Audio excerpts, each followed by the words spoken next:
Hi everyone, welcome to the channel. My name is Nick Cosgrove and I am back on this week's No Filter Q&A. This is the episode where I answer all questions related to diet, training, and supplementation that I have received over the past 7 days from our in-house clients, online clients, as well as a few of our online followers. Remember, if you have any questions related to your nutritional plan, your workout program, supplements you're taking, not taking, considering taking, please feel free to email me your questions at nick@foreverfitperformance.com. Or you can also send them to me on my Instagram at @fitcosgrove_.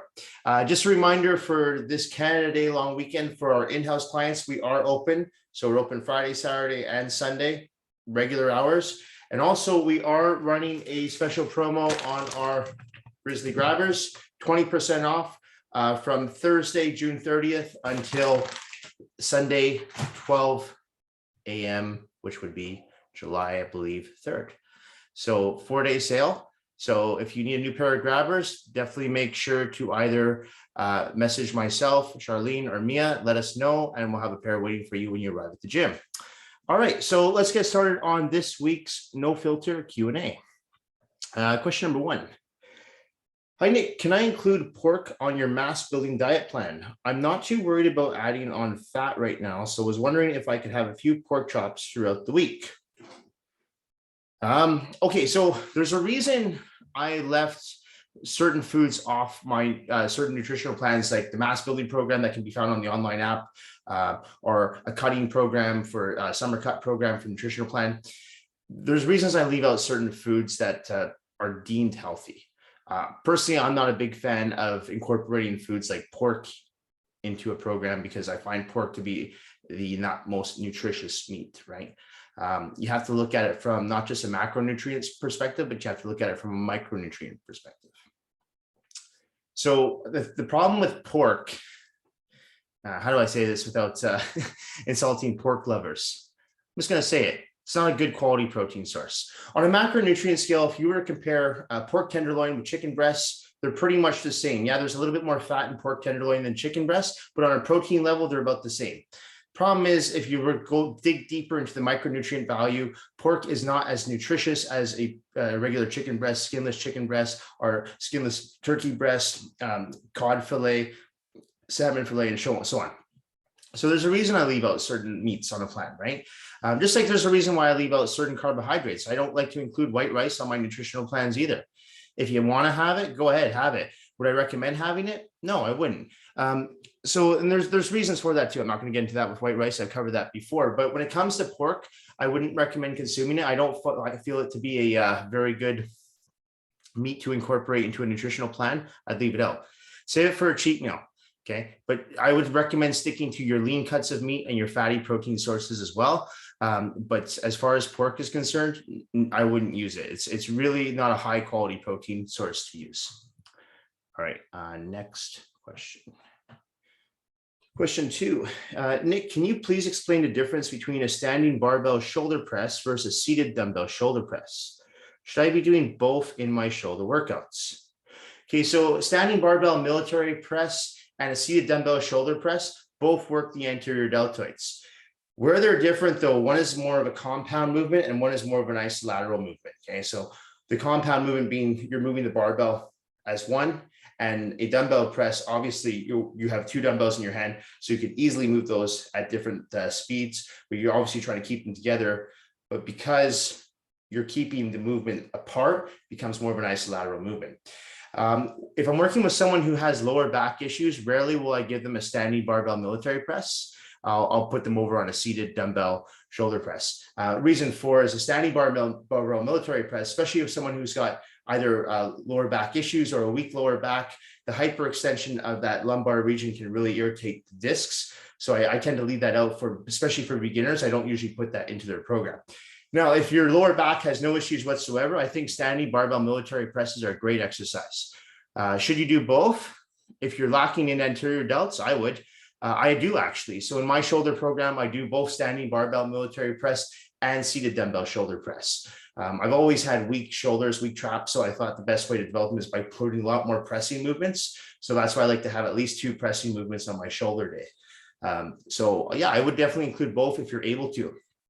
If you're unable to do standing barbell military press and you still want to add a second shoulder exercise for your anterior delts, lying front cable raises or standing front cable raises work great. You can also do standing unilateral dumbbell raises as well, in addition to a seated dumbbell shoulder press.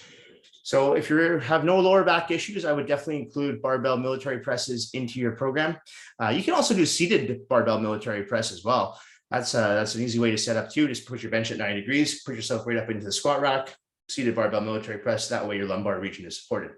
But if you don't have any back issues, I definitely throw them into your program in addition to your seated dumbbell shoulder presses. All right, next question.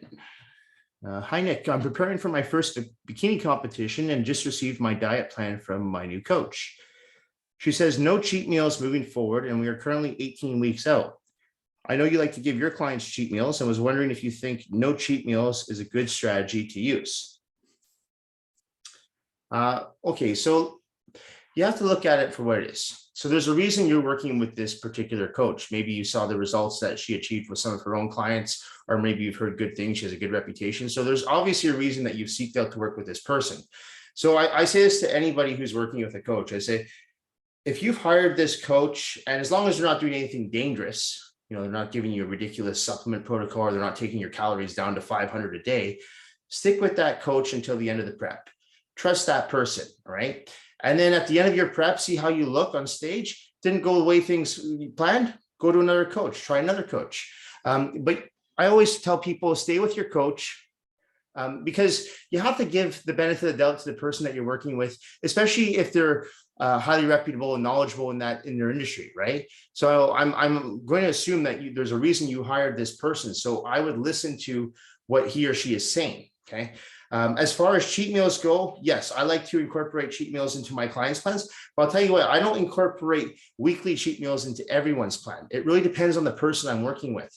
Some people, a cheat meal is detrimental. It'll throw them off, right? If you're an emotional eater and I say, okay, I just want you to have a burger and fries on a Friday night, that burger and fries can turn into maybe 2 burgers and maybe those fries with onion rings. And then they'll go and have some potato chips, they'll have some ice cream, and then it goes on and on for the next 6-7 hours, and that cheat meal is turned into a whole cheat day. So some people don't do well with cheat meals. So I don't give cheat meals to everyone. Some people, I'll just say, just have more of peanut butter and more oatmeal, more brown rice, more yams, just more food on one day, like a refeed. I'll do that as well. At 18 weeks out though, for me personally, yeah, I would have my clients doing cheat meals. But as we get closer to the show, I would monitor that. If someone's really behind schedule, I'll cut the cheat meals early. I've had to cut some people's cheat meals at 8-9 weeks out because they're too far behind schedule. So it really depends on how you're looking. Because I'm not working with you, I don't know what your progress photos are looking like. I would ask your coach and say, hey, what's the reason we're stopping cheat meals right now, 18 weeks out? Ask your coach her reason, and I'm sure she'll have a reason as to why she wants to cut them out. Maybe she plans on putting them in towards the end, but she doesn't want to tell you that yet because she wants to get you down to a certain body fat level first. I know some coaches that will do that as well. They'll diet their clients really hard at the beginning of prep, and then they'll feed them more as they cruise into a show. I'll do that with some people, especially people who I've worked with for a long period of time, so I know their bodies. But generally speaking, when I work with a new client, and I don't know their body yet, I'll just start off with 1 cheat meal a week and see how that goes. Sometimes I might give them more. Sometimes I might give them 1 cheat meal every 2 or 3 weeks, depending on how fast their metabolism is and where they are in their prep. Like I said, if they're behind schedule, I cut those cheat meals pretty early. At the same time, though, if someone is not losing any weight for, let's say, 2 or 3 weeks, I might incorporate 2 or 3 cheat meals just to spike their metabolism, shock their body, and that will get the metabolism going again too. So again, there's so many variables you have to take into consideration when you're helping someone prepare for a bodybuilding or a bikini competition, because you're trying to get those body fat levels down to single digits for men and very low double digits for women, being like 12 to 14%, right? So there's different strategies to use, and every coach has their different protocols. But if it were me, especially if this person that you're working with is highly reputable, knowledgeable, and is well known in the industry, I would stick with them until the end, trust them, and see how you look on stage. Okay, and then decide, okay, maybe this person and I aren't a good fit. But don't just get your plan on week 1 and say, oh, there's no cheat meals, I'm going to fire this person. My way is not necessarily the best way. Everyone has their own way of working with clients, and I would recommend stay with the person that you're with just until the end, see how you look, and go from there. right? Cheat meal, no cheat meal, as long as you look your best on stage, that's all that matters. All right, next question. Nick, what are your cooking essentials for meal prep? Actually, I don't really use much for meal prep. George Foreman grill, that's go-to for me. I have 2 of them. I don't like cooking my chicken in the oven. I find it gets too dry in the oven. So I really like cooking my chicken breasts on the George Foreman grill. It just gives it like a really good crisp flavor. And it does really good with melting the fat too. So George Foreman grill is definitely a necessity for me. I've used probably the same iron cast pot for the past 15 years. Probably should throw it out and get a new one, but that's what I usually cook my ground turkey in. And then I'll drain it on occasion every few minutes, because as you know, with ground turkey, the fat rises. So I'll flip the pot over, throw it into a strainer, drain all the fat out, put it back in the pot. For my fish, the fish I will put in the oven. Just use a baking tray, some tin foil, throw the fish on top, cover it, cook it for 15, 20 minutes, depending on the fish I'm cooking. So that's just a basic cooking tray, and rice cooker. That's my, that's the George Foreman grill. That's the second thing. I use my rice cooker probably at least 3 times a week. I consume so much brown rice. I probably consume about 4 to 5 cups of brown rice a day. So I go through quite a bit of brown rice. I like, again, the rice cooker I find saves so much time, and it's always like the rice comes out perfect. I've tried cooking my rice in pot on the stove before. Again, I either get it too watery or it's too dry. Rice cooker is easy to use. It's fast, works perfect. So yeah, George Foreman grill, rice cooker, iron cast pot, and just baking trays for fish. That's pretty much it. And a really good cutting knife too. And when I'm doing my fish, I actually use cutting, I don't know what they're called, but they're kitchen scissors. So I cut all my meat with scissors, and they're specialty scissors that used for cutting meat, and it works perfect. It's really quick, especially if you're trying to prep, let's say 48 meals and you only have like an hour and a half, 2 hours. It's so easy to just measure things up, snip, snip, snip, cup of rice here, measure out your sweet potatoes, yams. I can easily get 48 meals done in 2 hours, easy. But yeah, those are my essentials. Okay, next question. Hi, Nick. Is caffeine really that bad for us? Why are so many people trying to eliminate caffeine from their diets completely? I've never thought caffeine is actually bad for us unless you have a heart condition. Okay. And again, if you do have a heart condition, you should really be monitoring how much caffeine you're consuming, if any.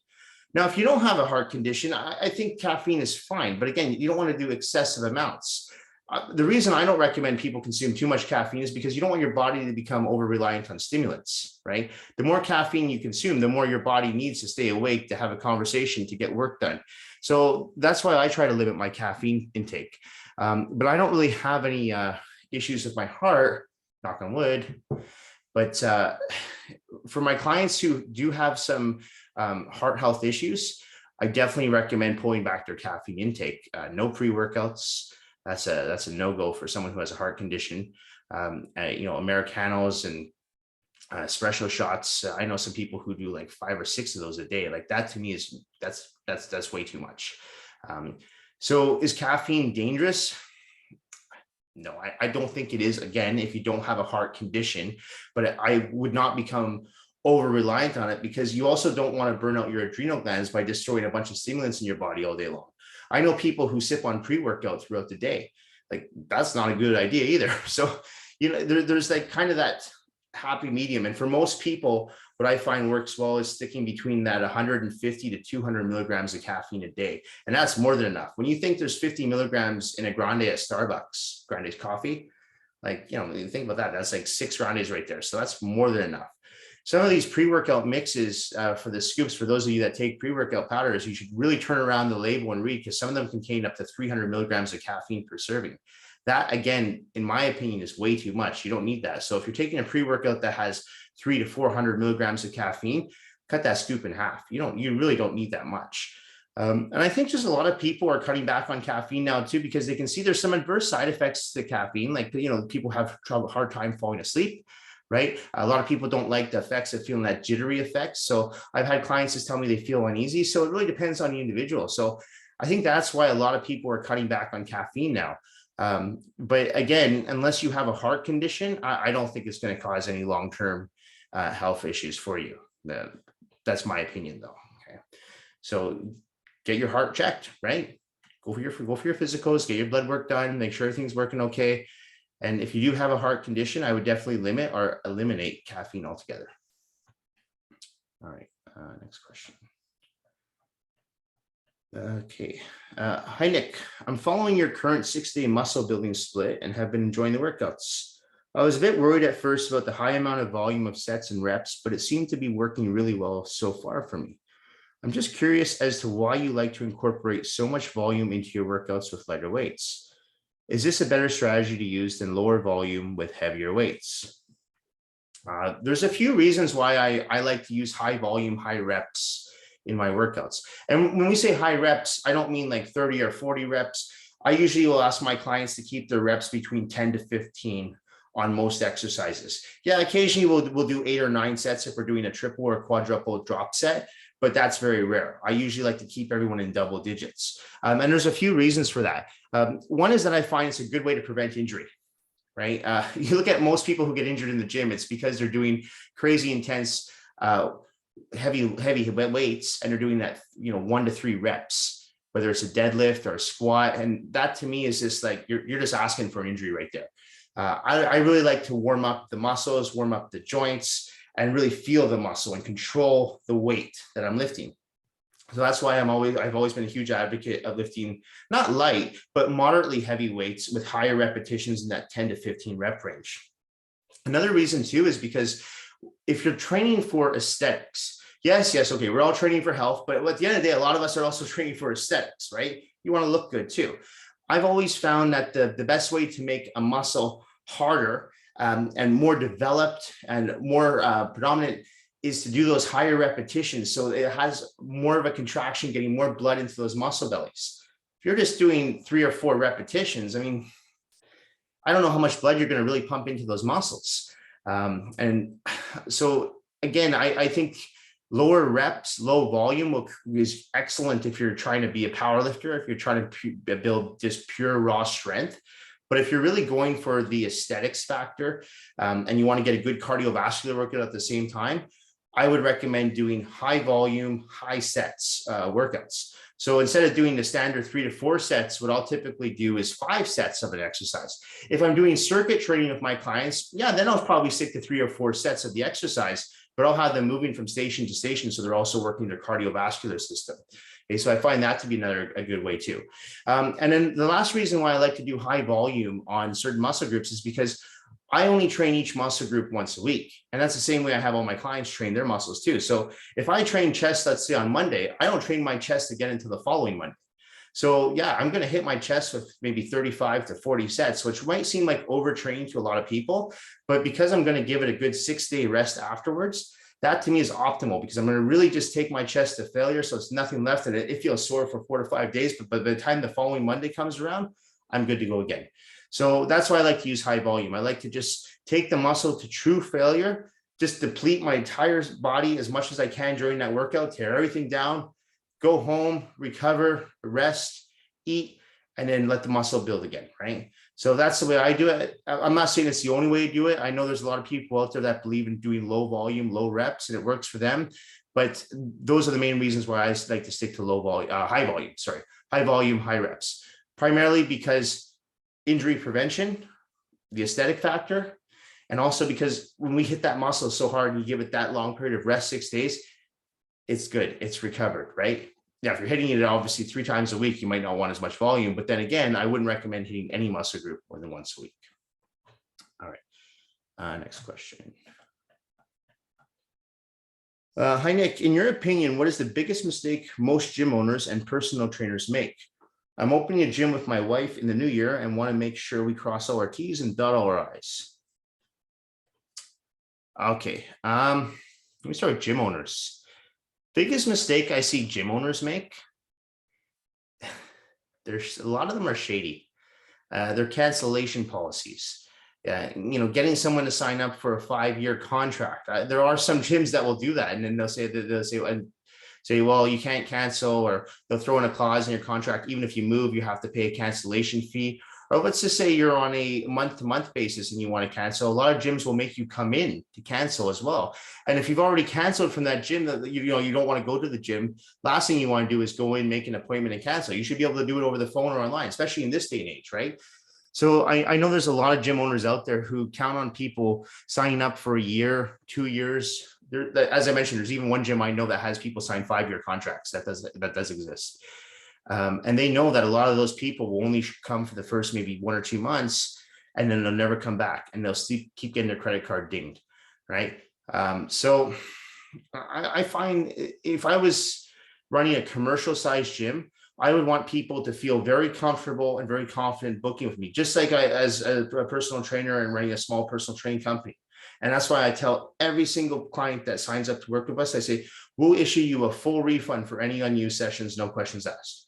Again, it's never happened, but it gives someone the confidence going in, knowing that, okay, if this doesn't work for me, or all of a sudden I do have to move, or I have a death in the family and I have to leave Vancouver for a few months, I'll get a full refund for any unused sessions. And I think gym owners should also do that when it comes to people working at their gym, right? So, and I've said this before with gyms, I always tell my clients, be very careful when you sign up for a gym, especially if you're signing up for a few months or a few years in advance.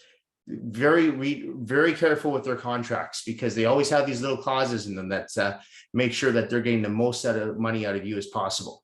So any contracts clients sign with us, they can see, we put on our website, any unused sessions, you get a full refund for it. And I've stood by that since day one. As for personal trainers, I think the biggest mistake I see personal trainers make, they take on too many private sessions, and they don't try to expand or ask for help. So what I mean by that is, I was guilty of this when I first started personal training. I would work, from 6 in the morning till 9 o'clock, 10 o'clock at night. And I would do private session after private session after private session. And I wanted to quit the industry. Like, yeah, I was making good money, but at the same time, it was just like nonstop. So what I started to do was I started to integrate more small group classes throughout the day. So I would take like 3 or 4 of my private clients and I'd pair them all up together. And they would take 4 hours and put it into one, right? So I'm kind of using my time more efficiently. At the same time, I'm actually making my company more profitable because I'm bringing in more income, and I'm using my time more wisely as well. And also asking for help. You can't do this on your own. You really can't. If someone wants to work with me at 7 in the morning, good luck. I haven't had a 7 a.m. open in 15 years. Same thing with, if someone wants to work with me on a lunch hour, I haven't had a lunch hour open. I don't even think I ever had a lunch hour open. I think from day one, people were booking my lunch hour time slots. So I brought in people to help me. I would train those people to train those clients. So that's another thing. Like, you can't do it all on your own. You can't. There's only so many hours in a day. And if there's a lot of people that want to work with you, that's great. But unfortunately, not everyone can work with you, right? Especially if they want to work with you specifically. So what you do, you train other trainers to train your style of training, and then they take on your clients as well. So I find that's a big mistake a lot of trainers don't do. And they lose out because of it. So gym owners, don't be so shady. And personal trainers, don't try to do it all on your own. Those are the two biggest mistakes I see both gym owners and personal trainers make. Okay. Nick, do you think bodybuilding question. Nick, do you think Dexter Jackson will come back and compete at the Masters Olympia? Have you seen his latest posts? He's definitely lost a lot of size, but I think he could easily put it back on quickly with his genetics. Why? Well, why would he come back? He's got nothing to prove. For those that don't know, Dexter Jackson is an IFBB pro bodybuilder. He's been on the scene. I believe he first broke into the professional bodybuilding scene in, I want to say, 99. That was when he did his first Olympia anyway. And he recently retired, I think, in 2020. So he just recently retired. The guy's got to be at least 51, 52 years old. I think what he's doing is smart. When you compete at an elite level in bodybuilding for that long, think of not only all the stress that you have to put on your body with the training and the diet, but also the supplementation. Right. So you see a lot of these bodybuilders who are dying in their 30s right now, and some even in their 20s. And I mean, it's like chemical warfare out there. So what does he have left to prove? He's getting out of the sport healthy. He won an Olympia back in 2008. I think he's won more pro shows than any other bodybuilder on the scene, more than Ronnie Coleman. If I was Dexter, I would do the same thing. I'm like, I'm done. I'm retired. I proved my point. I'm healthy. He's got a few grandkids, right? So, he's making money off his supplements, off his just his appearances at shows. He doesn't need to get back on stage. He doesn't need to prove anything. I haven't seen many of his recent posts. I do follow him on Instagram. Last I saw, he was looking smaller, but obviously he's downsizing. What the hell does he need to be walking around at 260 pounds anymore? I think he's like 5'6". Like, there's no reason to be carrying that much weight at that age, at that height, right? So I remember I heard him in an interview last year say that he ideally wants to get back down to about 190, 180 maybe. Great, good for him, as he should. I did that too when I decided to retire from competing on the stage. I started to downsize. I said, well, I don't need to be 240 pounds anymore. For what? What do I have to prove? Right? I want to be healthy. I want to live a long time. So yeah, I started to downsize too. I do more cardio. I do a lot more circuit training. I do a lot more aerobic training. And yeah, I'm smaller, but I feel better, right? I don't have a hard time bending over to tie my shoes anymore. So yeah, could Dexter Jackson come back? Probably. Will he? I doubt it. I don't think so. If he did come back and got back on the juice again, yeah, he probably could win a few more Master Olympias. But at what risk, right? Go back on, win a few more shows. I don't even know what the Masters Olympia total grand prize is, but maybe 100 grand. He's making more than that right now. 100 grand is not a lot of money, especially if it takes another 5-10 years off your life. Not worth it. So I don't think he's going to come back to the stage. I'd be very surprised if Dexter Jackson came back to bodybuilding. Okay, next question. Hi, Nick. Why do bodybuilders and powerlifters look so different? If they both lift weights and train intensely, shouldn't they both have similar physiques? Are their diets that much of a difference? Okay, so bodybuilders and powerlifters not only eat differently, they train differently, right? When you look at a powerlifter, you usually see a big, huge guy or woman, but they're not necessarily lean. They usually have quite a bit of body fat on them. And the reason for that is they consume a lot of calories. They have to consume a lot of calories because they're lifting incredibly heavy weight, right? Whether they're enhanced or natural, they still have to consume a lot of calories. Whereas a bodybuilder, they don't have to consume as much. They have to consume a lot of calories, but they don't have to consume that much calories because they're not lifting nearly the amount of weight that a powerlifter is lifting.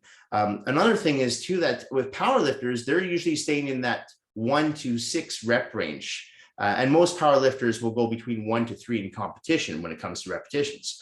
Bodybuilders, again, will stick in that 8 to 15 reps range, right? Powerlifters tend to take longer rest periods, whereas bodybuilders tend to take shorter rest periods.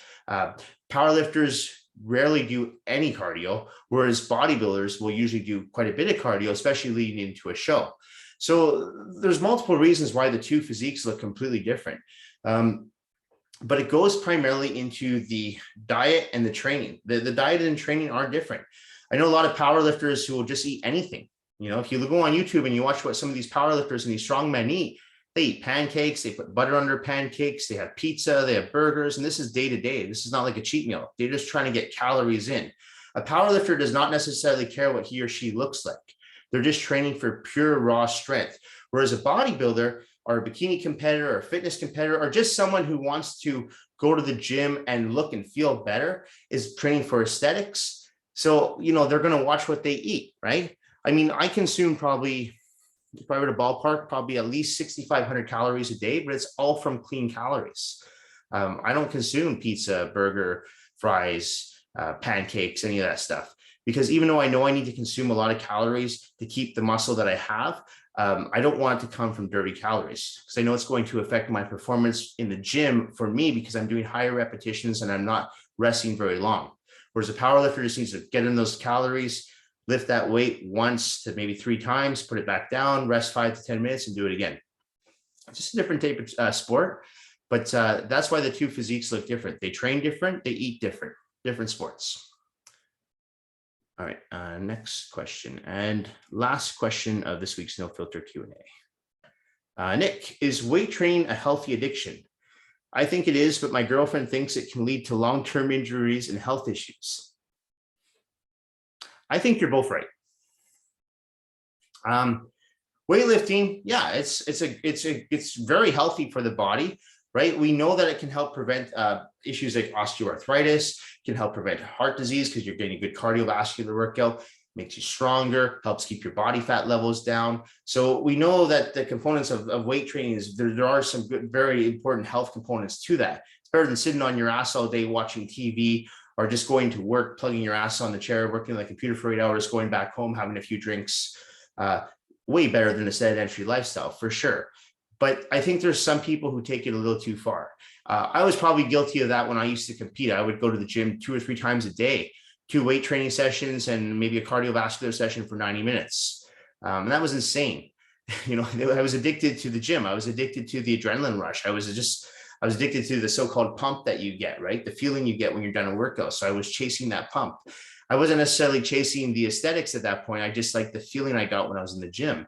And the problem with a lot of people who are addicted to weightlifting that I notice is that it really affects their social lives as well. There's a lot of people that they get so involved in this industry where all they can focus on is their food and their workouts, and everything else takes a back seat. So relationships take a back seat, right? Work takes a back seat.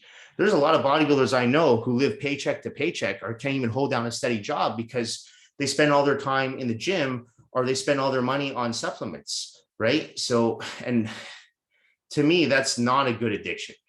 So, and I know there's some bodybuilders out there who are in their 50s and they're still chasing this dream of getting their pro card. And I'm like, wake up. Who cares if you get a pro card? What's a pro card going to give you? Even the top 5 bodybuilders on the scene aren't making crazy good money. We'll make a couple $100,000 a year. Professional NBA players make that in a game. So it's not a sport that pays well. So if you're doing it for a career, that's a career I would chase. If you're doing it for a hobby, I would keep it as a hobby and keep it just as that, but try to find some balance. These days I'm in the gym 5, sometimes 6 days a week. My workouts are never longer than 45 minutes, 60 if I do some cardio afterwards, but I love training, but I wouldn't say I'm addicted to the gym anymore. I just now at this point, especially at my age, I'm just doing it more just to maintain my health. I want to maintain a relatively good looking physique. I know I've gone a little downhill over the years, but I still want to try to maintain a level of performance so I can do my job efficiently and I have a lot of energy and I want to keep my health as good as possible, right? So that's the reason why I weightlift. And that's why a lot of my clients weightlift now, right? They do that for that reason. So is it a good addiction? No addiction is good. Is it better than a drug addiction? Probably. But again, if you're someone who's spending way too much time in the gym, if you're in the gym 2 hours a day, 7 days a week, and you're not going out for dinner with friends because you're worried about your diet or, you don't want to miss a workout. So you're going to cancel a date with your wife or your husband. That's not a good thing, right? So you got to find that balance. So is it a good addiction? I don't think any addiction is good. Yeah, it's better than some addictions for sure. As I mentioned, better than being addicted to alcohol or drugs. But at the same time, you have to watch and make sure you don't get too extreme into the sport. Okay, that's where I stand on weightlifting and bodybuilding addiction, because it can happen. It happened to me. So don't get too caught up in it. Anyway, guys, that's it for this week's Q&A. This should be going up on Wednesday evening. Remember, if you do have any questions related to your diet, training, or supplements you're taking, not taking, considering taking, please feel free to email me, nick@foreverfitperformance.com, or you can also DM me your questions at fitcosgrove_. And reminder to our in-house clients, 20% off this weekend only, Thursday, Friday, Saturday, Sunday. Order your pair today. Thanks, guys. Have a great long weekend. Bye for now.